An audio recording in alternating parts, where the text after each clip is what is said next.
हाँ सुनील जी, खाटी बिहारी शुद्ध भारतीय।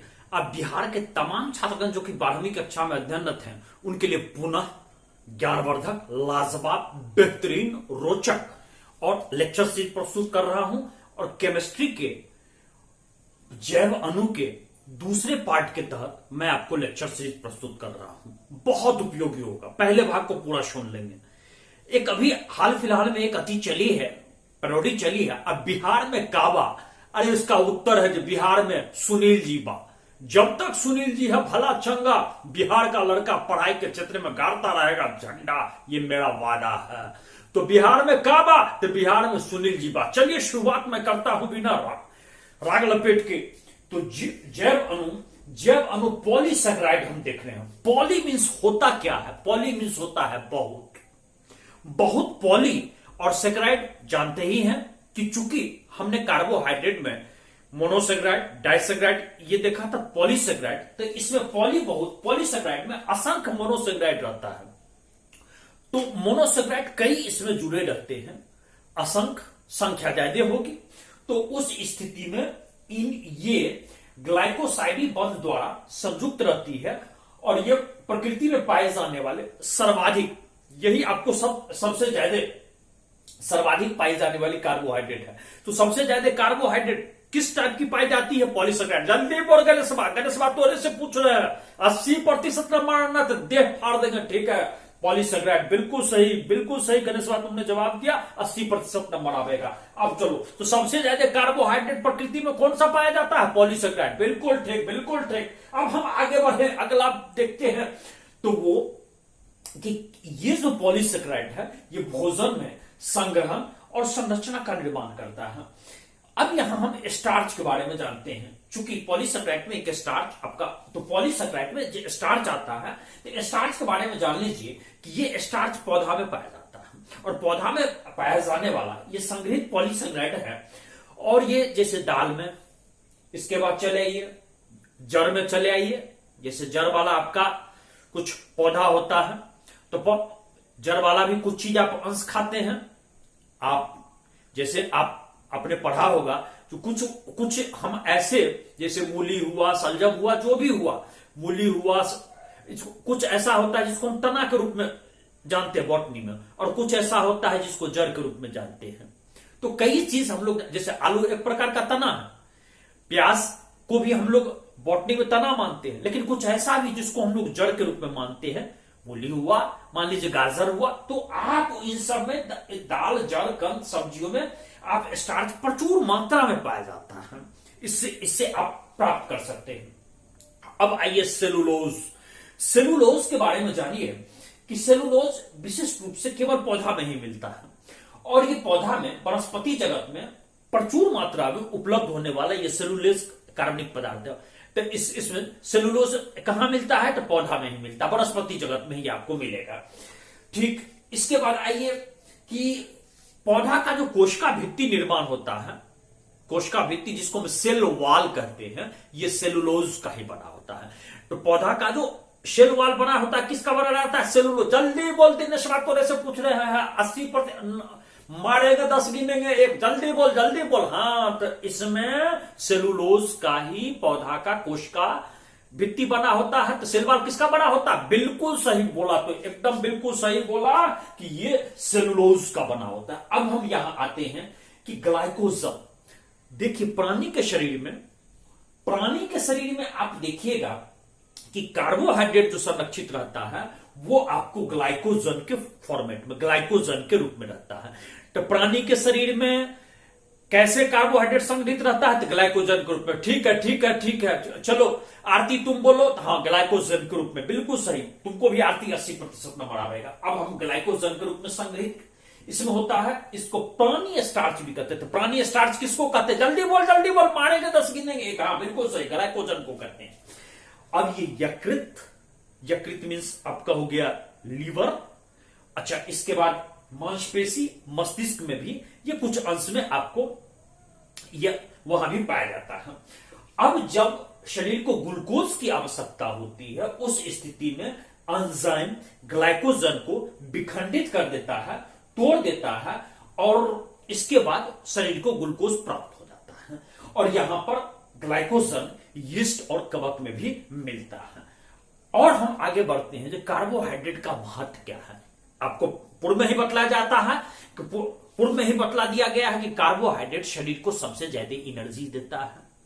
और पूर्व में ही आपको बतलाया गया है, जो चावल हो, आलू हो, मकई हो, गेहूं हो, चाहे आप कोई भी खाद्य पदार्थ लेते, कार्बोहाइड्रेट आपको मिलेगा ही मिलेगा, क्योंकि उसमें कार्बन, हाइड्रोजन, ऑक्सीजन होता है। अब यहां पर हम लोग देखें कि कार्बोहाइड्रेट पौधे और प्राणी दोनों के लिए बड़ा आवश्यक है, चाहे पौधा हो चाहे प्राणी हो, दोनों के लिए आवश्यक है। तो आप देखिएगा कि आयुर्वेद में गए हुएगा, चरक संहिता भी लिखा हुआ है कि चरक संहिता महर्षि चरक के द्वारा लिखा गया था, जो महान आयुर्वेदाचार्य थे। वहां भी आप पढ़िएगा, चाहे आप नवनीतकर नाम की पुस्तक पढ़िए, वहां भी आपका धर्मवंतरी जो लिखे थे, उस आयुर्वेद के भी किताब में दिया हुआ है कि यदि आपको ऊर्जा चाहिए शरीर में तो शहद का सेवन करें। तो शहद आपको कार्बोहाइड्रेट देने का एक बहुत अच्छा स्रोत है। इसलिए आप देखिएगा, जब बच्चा के दवाई मिलाया जाता है तो दवाई के बुकनी कर दीजिए, उसको आप उसमें शहद में डाल करके चटा दीजिए, बच्चा को ताकत भी मिलेगा और उसकी जो रोग व्याधि है वो भी ठीक हो जाएगी, तो वो भी ठीक हो जाएगी। तो इस तरह से देखिए शहद का उपयोग किया जाता है। अब फिर चलिए, कार्बोहाइड्रेट की अणु वनस्पति में, इसमें तो वनस्पति में स्टार्च के रूप में अवस्थित रहता है। वनस्पति में कैसे रहता है कार्बोहाइड्रेट? स्टार्च के रूप में, और जंतु में ग्लाइकोजन के रूप में। तो जंतु में ग्लाइकोजन के रूप में, वनस्पति में स्टार्च के रूप में। जल्दी बोल राघव, तुम बोलो, इसमें कार्बोहाइड्रेट जंतु या जीव में कैसे अवस्थित रहता है? तो ग्लाइकोजन के रूप में, और वनस्पति में स्टार्च के रूप में। बिल्कुल सही लगा, बात 80% नंबर आएगा। अब यहां पर हम लोग देखते हैं कि जीवाणु और पौधे में जो कोशिका भित्ति रहती है वो सेलुलोज की बनी होती है, और इसमें लकड़ी का जो आप देखिएगा तो बड़ा ही उपयोगी अवयव है सेलुलोज। इस सेलुलोज से फर्नीचर भी बनाया जाता है, और आप देखिएगा रेशा भी सेलुलोज से निर्माण किया जाता है। फिर इससे आगे आप चलिएगा तो आप देखिएगा कि इससे आपको कागज उद्योग में भी आपको इसकी भूमिका है, वस्त्र उद्योग में भी भूमिका है, मद्य निर्माण में भी इसकी भूमिका है। बहु उपयोगी ये सेलुलोज है। अब हम लोग आते हैं प्रोटीन। प्रोटीन के बारे में, प्रोटीन हर आदमी जानते हैं कि जब शरीर बढ़ता है, बच्चा का शरीर बढ़ता है तो प्रोटीन आवश्यक होता है। और शरीर के वैसे भी शरीर के वृद्धि के लिए प्रोटीन आवश्यक होता है। तो प्रोटीन जीव जगत में सर्वाधिक पाया जाने वाला जैवाणु है। सर्वाधिक पाया जाने वाला जैवाणु कौन है? प्रोटीन। ठीक है, चलो भैया, जबकि शरीर को ज्यादा पड़ती है जरूरत कार्बोहाइड्रेट की, लेकिन पाया जाता है ये। अब इसके बाद देखिए, प्रोटीन का स्रोत है दूध, पनीर, दाल, मांस, इसके बाद मूंगफली, मछली। वैसे सबसे सस्ता यदि मीट मछली नहीं खाते हैं तो दाल आपके लिए बहुत अच्छा होगा प्रोटीन का स्रोत। और दूध सेवन करते हैं तो दूध से आपको बहुत ही संतुलित, विटामिन सी छोड़ करके लगभग बहुत चीज, मैक्सिमम चीज उसमें विटामिन और आयरन छोड़ दीजिए और सब चीज लगभग दूध में आपको मिल जाएगा। तो यहां पर हम लोग देखते हैं कि प्रोटीन जब शरीर बढ़ रहा हो, बच्चा का ग्रो कर रहा हो, बच्चा जब बढ़ रहा हो तो प्रोटीन की उसमें जरूरत होती है। और यदि बच्चा के बढ़ते समय प्रोटीन की कमी हो जाती है तो उस समय स्वाभाविक उसका शरीर लुंज-पुंज हो जाता है, हाइट थोड़ा कम हो जाता है। बचपन में मेरे साथ भी दुर्भाग्य रहा कि मेरे पिता भले ही मान लीजिए कि रेलवे में नियर अबाउट कह सकते हैं कि अच्छे पद पर थे, लेकिन मुझे उचित नहीं मिल पाया प्रोटीन का। इसके कारण मैं भुटवा ब्रांड हो गया। अभी मैं भुटवा हूं और इसका मुझे अफसोस भी नहीं है, कोई चिंता की बात नहीं, जो होना था सो हो गया। लेकिन इसमें जरूर कहेंगे तुम लोग 12th में, बाद में शादी ब्याह होगा, तुरारे का बाल बच्चा होगा, बाल बच्चा का होगा तो प्रोटीन के जो है देते रहना, तब बच्चा हाइट होगा, लंबा होगा, तगड़ा होगा और उसका शरीर जो है एकदम बलिष्ठ होगा। अब यहां पर चलते हैं तो और भैया, ये जीवन का संरचनात्मक और क्रियात्मक आधार प्रस्तुत करता है प्रोटीन। तो प्रोटीन, और हम जानते हैं कि वृद्धि और रक्षा के लिए आवश्यक है सबसे ज्यादा, तो जब लंबाई बढ़ रही है तब प्रोटीन जब हाइट बढ़ रही तब। अब प्रोटीन शब्द का उत्पत्ति प्रोटियस से हुआ था। प्रोटीन शब्द की उत्पत्ति किससे हुआ था? प्रोटियस। प्रोटियस किस भाषा का शब्द है? ग्रीक भाषा का शब्द है। प्रोटियस का अर्थ होता है, इसमें प्रोटियस का मूल अर्थ है कि प्राथमिक या अति महत्वपूर्ण। प्रोटियस का मूल अर्थ प्राथमिक या अति महत्वपूर्ण, वेरी इंपॉर्टेंट, ये इसका है। अब देखिए, सभी प्रोटीन में आपको अल्फा प्रोटीन या अल्फा प्रोटीन अम्ल या अल्फा एमिनो अम्ल का बहुलक होता है, पॉलीमराइजेशन रहता है, पॉलीमर उसका रहता है। और एमिनो अम्ल में आप देखिए दो ग्रुप आपको जो एमिनो अम्ल में मिलेगा, एक है NH2 और दूसरा है कार्बोक्सिल COOH। कार्बोक्सिल अम्ल या कार्बोक्सिल अम्ल और आपका एमिनो NH2 ये आपको प्राप्त होता है एमिनो अम्ल में, ये दो। और इसकी प्रक्रियात्मक समूह जो है, इसकी स्ट्रक्चर जो है ये CH है और यहां पर NH2 लगा हुआ है, COH लगा हुआ है, यही आपका हो गया कार्बोक्सिल अम्ल। और आप यहां पर देखिए ये एमिनो अम्ल हुआ, तो ये आपका, तो सभी एमिनो अम्ल का अपना कुछ रूट नाम होता है, अपना कोई नाम होता है जो उसके गुण और स्रोत पर निर्भर करता है। अब यहां पर हम लोग आते हैं ग्लाइसिन। ग्लाइसिन में इसका स्वाद मीठा होता है। ग्लाइसिन का स्वाद कैसे होता है, जल्दी बोलो, राजीव बातों से पूछ रहे, मीठा स्वाद होता है। बहुत बढ़िया बात, बहुत बढ़िया बात।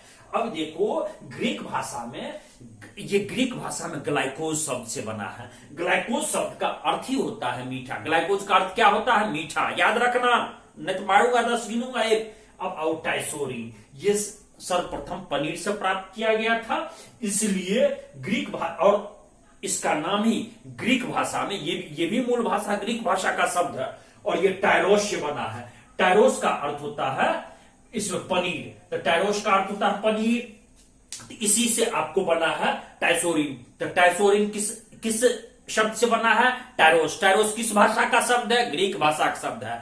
टायरोस का अर्थ क्या होता है, पनीर। अब एकदम टेप हो गया। चलो एमिनो अम्ल का वर्गीकरण, इसका वर्गीकरण कैसे करते, क्लासिफिकेशन कैसे करते हैं।